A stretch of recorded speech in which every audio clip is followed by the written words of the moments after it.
2020년 12월 20일 하나님 앞에 예배드립니다. 오늘은 사정상 설교 말씀만 전하고 또 유튜브로 그렇게 올리도록 하겠습니다. 오늘 본문 말씀은 누가복음 1장 26절에서 38절까지 말씀입니다.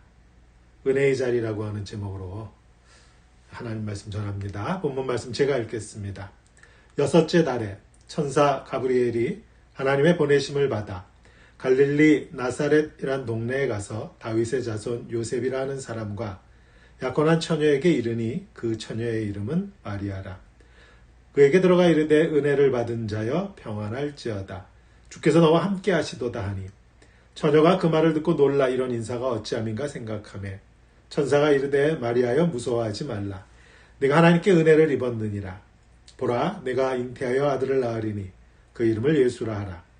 그가 큰 자가 되고 지극히 높으신 이의 아들이라 일컬어질 것이요 주 하나님께서 그 조상 다윗의 왕위를 그에게 주시리니 영원히 야곱의 집을 왕으로 다스리실 것이며 그 나라가 무궁하리라.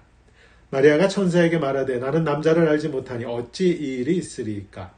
천사가 대답하여 이르되 성령이 내게 임하시고 지극히 높으신 이의 능력이 너를 덮으시리니 이러므로 나실 바 거룩한 이는 하나님의 아들이라 일컬어지리라. 보라 내 친족 엘리사벳도 늙어서 아들을 배었느니라. 본래 임신하지 못한다고 알려진 이가 이미 6달이나 되었다니 대자 하나님의 모든 말씀은 능하지 못하심이 없느니라. 마리아가 이르되 주의 여종이오니 말씀대로 내게 이루어지이다 하매 천사가 떠나가니라. 아멘.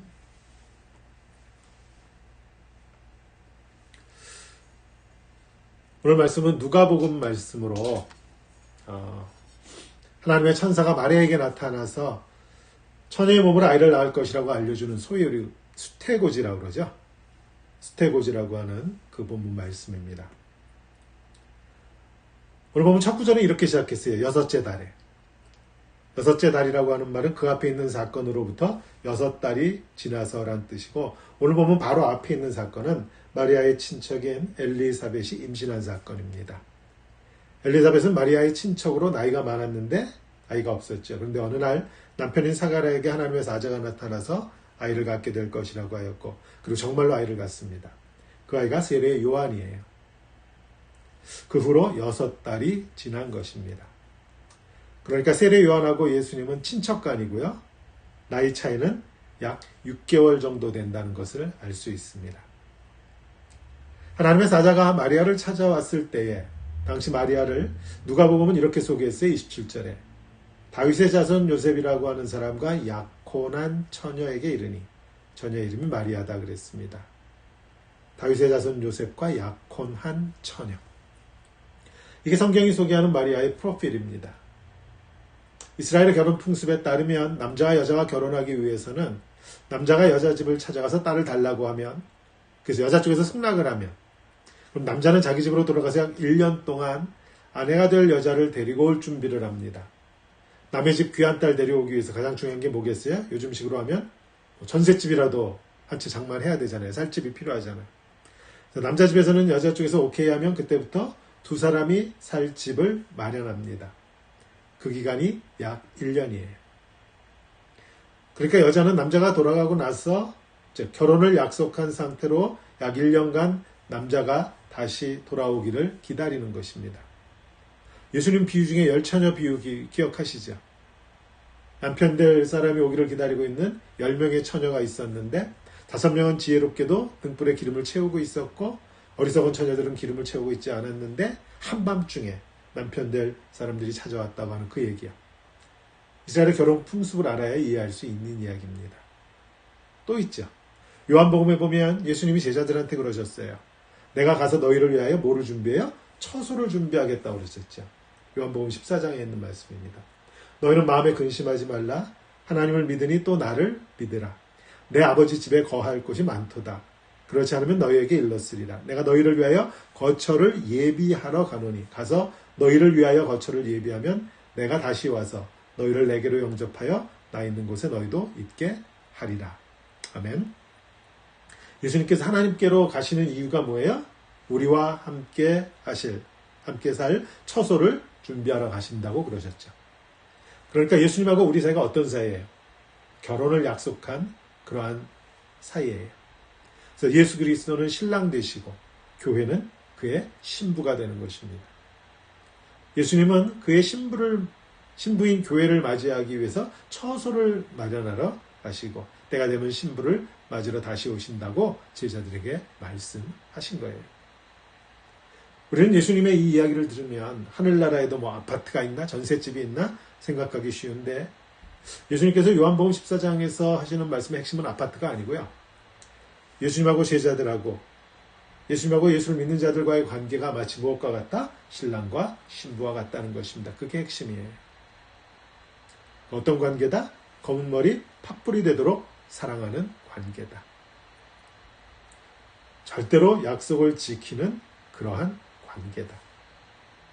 우리는 혹 그 약속을 저버리고 남편 되시는 예수님의 뒤통수를 칠지 몰라도 예수님은 절대로 자기의 약속을 지키시는 신실하신 남편이 되어주시는 그런 관계입니다.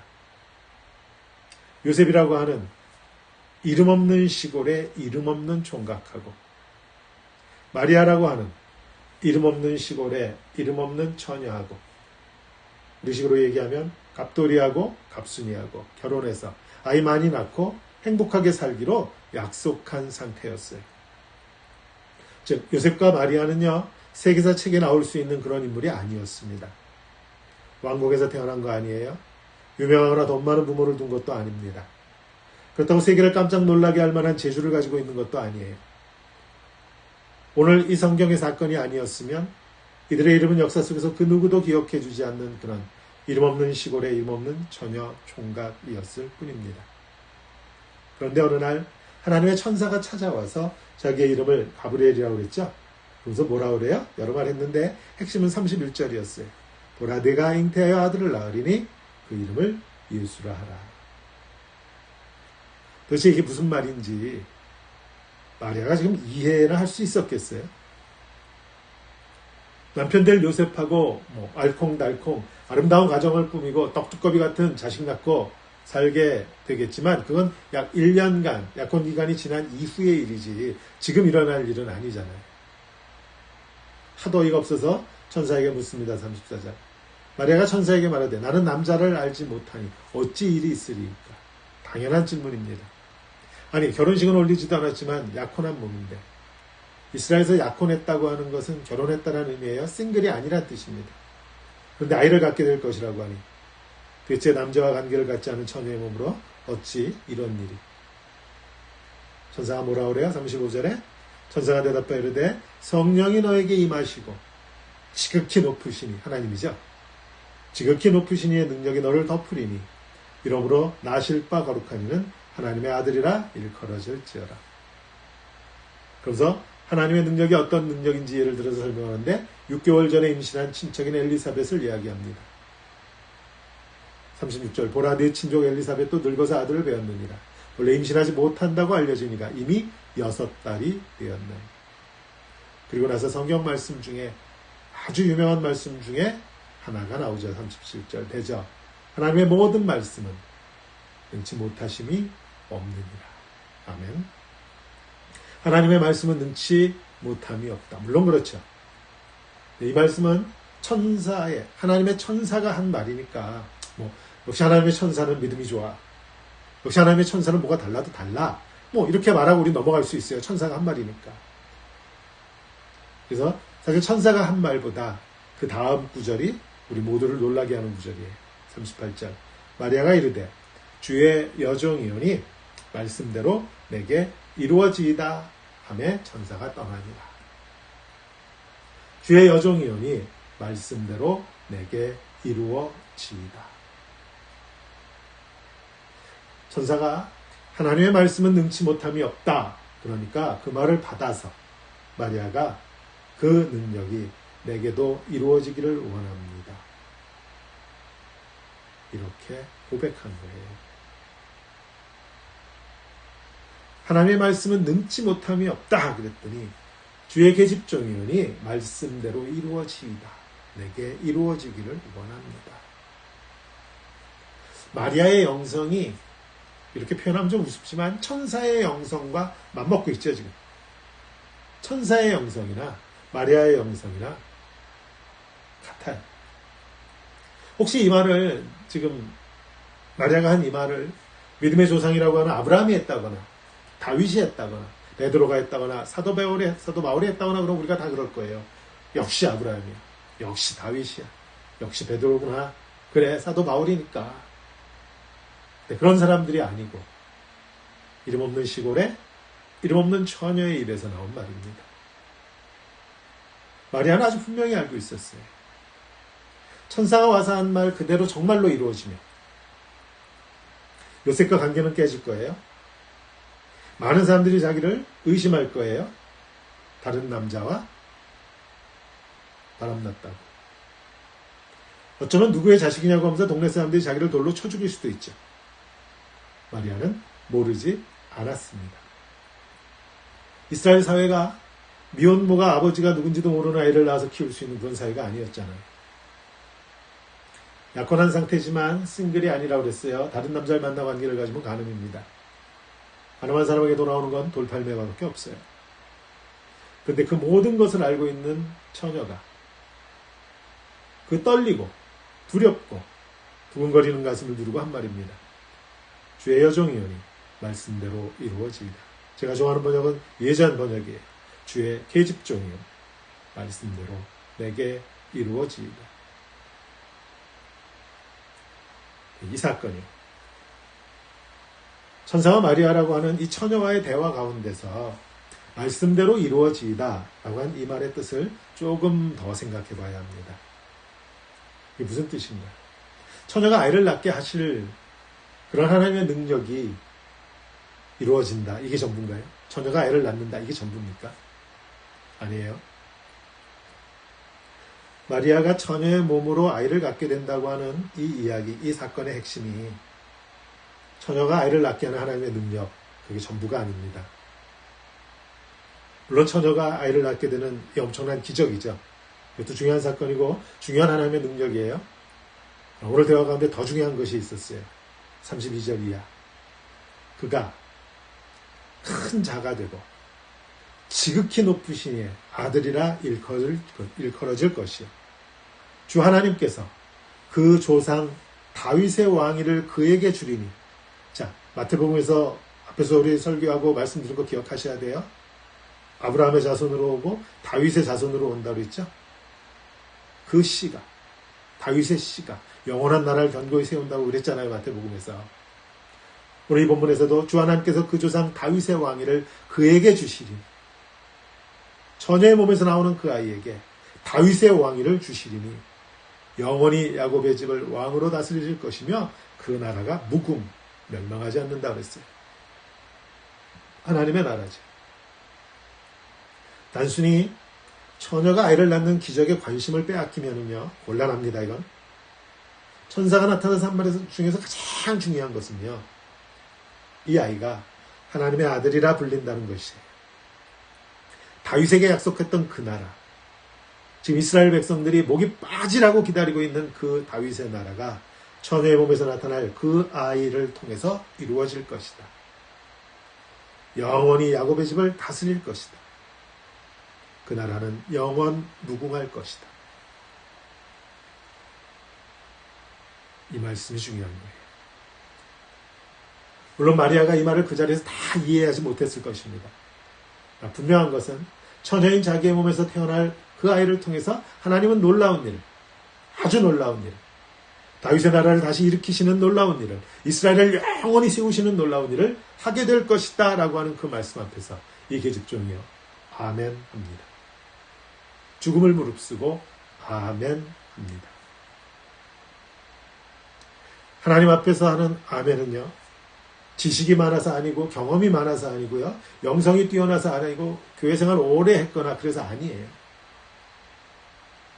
아멘하는 순종은요.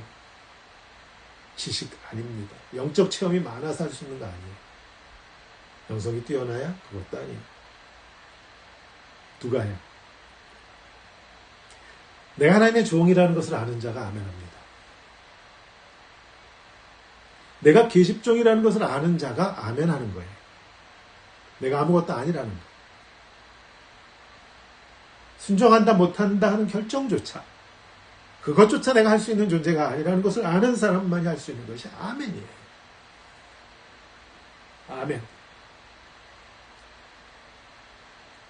연말인데요, 이 아멘의 의미를 다시 한번 깊이 묵상하는 기회가 되시기를 원합니다. 계십종의 저 순종이 성도님들과 저의 순종이 되기를 우리 주님의 이름으로 축원합니다. 아멘. 이 말씀은요, 그 깊이가 엄청난 거예요. 한 가지만 더 짚고 넘어가겠습니다. 오늘 대화 가운데 마리아에게 이루어지는 모든 것을 한마디로 정의하면 성경은 그것을 은혜라고 정의했어요. 28절과 30절이었는데 28절에서 천사가 마리아를 뭐라고 부르는가 하면요, 은혜를 받은 자여 그랬어요. 천사가 마리아를 부르면서 은혜를 받은 자여. 30절에서는 무서워하지 말라, 마리아여 무서워하지 말라, 네가 하나님께 은혜를 입었느니라 그랬습니다. 천사 가브리엘이 마리아를 향해서 은혜라고 하는 말을 거듭해서 사용했어요. 성도님들도 은혜라고 생각하세요? 천사가 와서 만나줬으니까 은혜입니까? 처녀를 임신을 시키겠다는데 이거 은혜 맞습니까? 사랑하는 남자에게 버림받게 될 수도 있는데, 가족들로부터 가문의 수치라고 내쫓김을 당할 수도 있는데, 동네에서 쫓겨날 수도 있고요. 그러다 돌에 맞아 죽을 수도 있는데, 아이는 제대로 태어날 수나 있는지, 이거 은혜 맞습니까? 이런 은혜 받고 싶으세요? 우리가 아는 은혜는 이런 거 아니잖아요. 몸이 건강하고 가족들도 건강하고 돈도 잘 벌고 아이들도 잘 자라고 관계가 원만해서 누구하고도 사이가 좋아, 관계에서 큰 스트레스도 안 받고, 성격이 모나지 않아서 누구에게나 인정받고 사랑받고 둥글둥글. 우리는 이런 것을 은혜라고 하지 않습니까? 목사님 저한테는 뭐가 은혜겠어요? 교인 숫자가 폭발적으로 증가하는 것?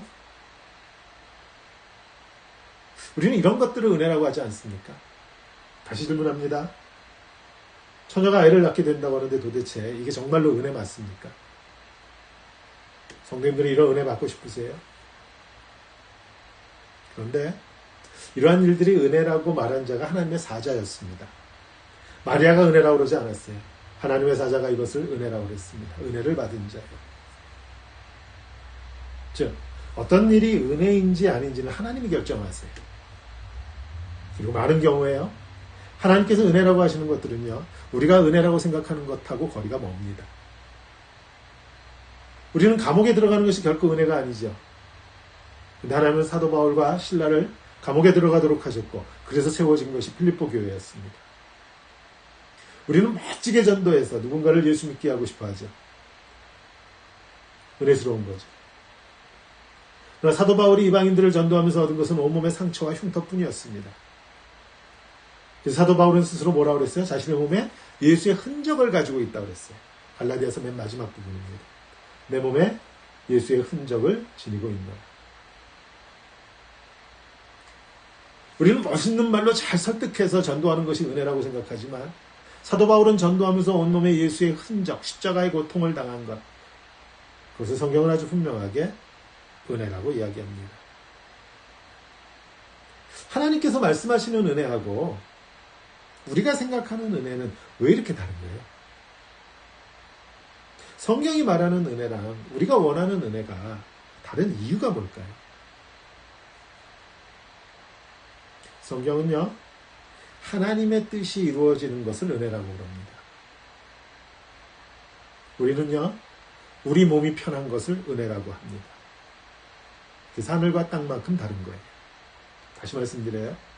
성경은 하나님의 뜻이 이루어지는 것을 은혜라고 합니다. 우리는 우리 몸이 편해지는 것을 은혜라고 그래요. 하늘과 땅만큼 다른 거예요. 우리는 하나님의 뜻하고는 상관없이 우리 몸이 편하고 우리 마음이 편하고 우리 삶이 편하면 그러면 은혜예요. 성경은 하나님의 뜻이 이루어지는 그 자리에 서 있는 것. 오늘 본문에서 마리아는 그 자리에 서 있었습니다. 하나님의 뜻을 이루어드리는 그 자리에 서서 아멘 했어요. 성경은 그것을 은혜라고 합니다. 우리도 매일매일 순간순간 그 자리에 섭니다. 우리의 삶의 순간순간이 하나님의 뜻을 이루어드리는 자리예요. 그래서 그 순간 우리는 선택합니다. 하나님의 뜻을 따를 것인지 내 몸의 편안함을 따를 것인지. 하나님의 뜻을 거스르고 내 몸 편한 쪽으로 선택할 때 당장 몸이 편하니까 우리는 이것을 하나님의 은혜라고 말을 하지만 긴 안목으로 보면 그리고 성경은 아주 분명하게 우리에게 그렇지 않다고 말해요. 때론 하나님의 뜻을 따를 때 오늘 본문에서처럼 돌에 맞을 것을 각오해야 합니다. 감옥에 들어갈 것을 각오해야 하고 배신당할 것을 각오해야 되고 가난해질 것을 각오해야 합니다. 병들 것을 각오해야만 돼요. 그러나 그 자리에서 내 몸 편한 쪽을 택하는 것이 아니고 하나님의 뜻이 이루어지기를 선택할 때 하나님의 은혜는 비로소 빛을 발하기 시작합니다. 하나님의 뜻이 이루어지기를 원했던 한 계집종을 통해서 이 땅에 다윗의 영원한 나라, 오늘 우리가 몸담고 있는 교회가 시작되었습니다. 그런데 보이세요? 성경에서 죄를 어떻게 정의해요? 자기중심성으로 설명하는 겁니다. 성경들 많이 아시죠, 이제? 세상을 자기중심적으로 보는 것. 성경은 그것을 죄라고 그래요. 나 중심으로 생각하고, 나 중심으로 해석하고, 나 중심으로 바라보는 것. 이게 성경이 말하는 죄예요. 아담이 선악과를 따먹었을 때 하나님과 같이 되겠다고. 이 우주의 중심에 내가 서 있겠다 그랬어요. 이 역사의 중심에, 이 우주의 중심에 하나님이 계신 게 아니고 내가 있겠다고. 이것이 우리가 흔히 말하는 그 원죄의 뿌리예요. 이 죄악의 뿌리가 우리 속에서 교묘하게 역사하니까 하나님께서 우리에게 베푸시는 은혜까지도 내가 중심에 서서 내 편한 쪽으로 해석합니다. 내 몸이 편한 것이 은혜예요. 내가 돈을 잘 벌면 은혜예요. 내가 인정받고 사랑받으면 은혜예요. 이렇게 해서 은혜가 뒤죽박죽이 돼버려요. 처녀가 애를 갖다 돌에 맞아 죽어야 하는 것은 은혜가 아니죠. 전도하다 감옥에 갇히는 거 은혜 아니죠. 비즈니스 하다가 망하게 되는 거 은혜 아니죠. 말씀대로 살다 가난하게 되는 거 은혜 아니죠. 우주 한가운데 내가 서 있는 게 보이세요? 나를 중심으로 모든 것이 결정되는 게 보이세요? 마리아가 서 있던 자리, 스스로를 계집종이라고 불렀던 그 자리, 즉 하나님 앞에 무릎 꿇은 자리였습니다. 오늘 우리는 어디에 서 있나요? 아기 예수가 이 땅에 은혜 가운데 오셨다고. 코로나 때문에 좀 덜하긴 해도 그래도 여전히 세상은 떠들썩하고요. 크리스마스 불빛이 휘황찬란하게 다들 마음을 들썩거리게 하는 그러한 계절이죠. 그런데 성경이 말하는 은혜가 지향하는 방향은 십자가였습니다.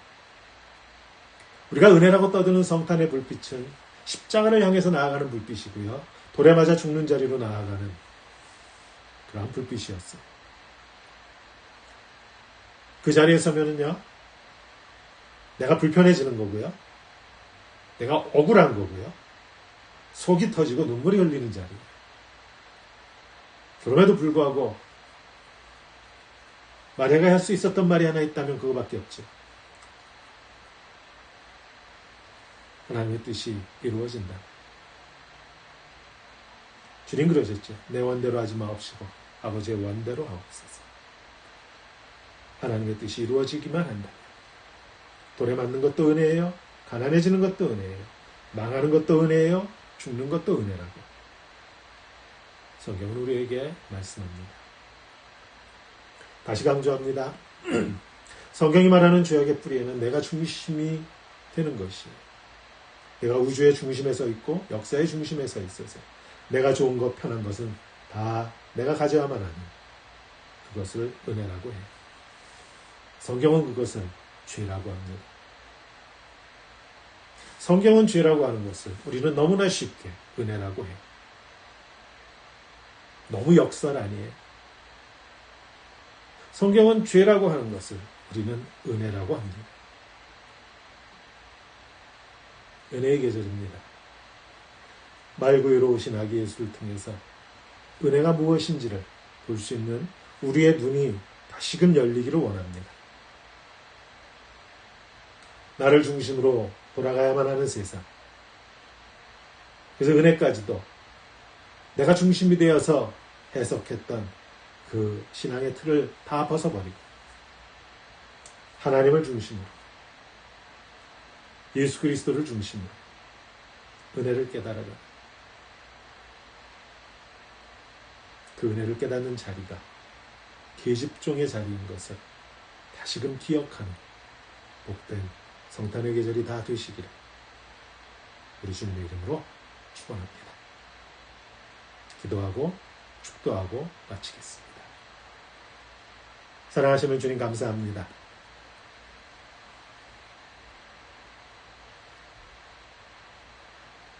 또 한 해를 마감해 갑니다. 성탄절 주간 마리아의 고백을 통해서 은혜가 무엇인지를 다시금 돌아보았습니다.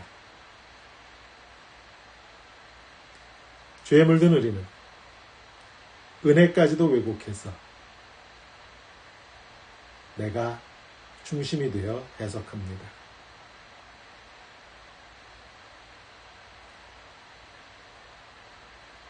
돌에 맞아 죽을 수 있는 참으로 위험하고 안타까운 자리에서 아멘하며 계집종이오니 주의 뜻이 이루어지기를 원한 하나님, 이 말씀의 깊이를 깨닫게 하옵소서. 주님, 내가 서 있는 자리는 어떤 자리입니까? 마리아가 기꺼이 서 있었던 그 자리, 계집종의 자리에 우리를 세워 주옵소서. 지금은 우리 구주 예수 그리스도의 그 크신 은혜와 하나님 아버지의 감당할 수 없는 그 사랑하심과 성령의 내주하시며 교통하시며 역사하심 계집종의 자리에서 그 아멘하는 말씀의 깊이를 깨닫고자 겸손히 주 십자가 앞에 머리 숙여 당신의 귀한 자녀들 머리 위에와 이 교회 위에 지금부터 영원토록 함께 하실지어다. 아멘. 아멘.